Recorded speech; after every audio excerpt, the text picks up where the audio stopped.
Good morning साथीहरू, म अहिले चाहिँ जमुनेमा छु। दार्जिलिङ पर्छ,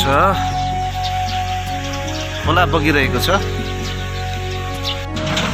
साथीहरू, हुन चाहिँ अहिले इलेक्सनको माहौल चलिरहेको छ दार्जिलिङमा अथवा वेस्ट बेङ्गालमा, अरू पनि राज्यहरूमा हुनसक्छ।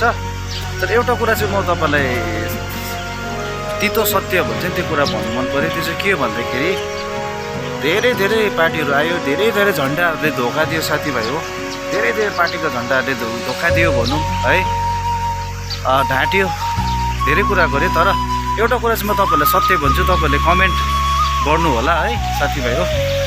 त्यो चाहिँ के हो भन्दाखेरि, तर साथीहरू हो, त्यो चाहिँ के कुरा भन्दाखेरि यो झन्डा देख्नुहुँदैछ हुन्छ पुरानो छ, यसलाई म्याटर गर्दैन। तर साथीभाइ यो झन्डाले चाहिँ कहिले पनि धोका दिएन, यो झन्डाले चाहिँ कहिले पनि ढाँटेन साथीभाइ हो।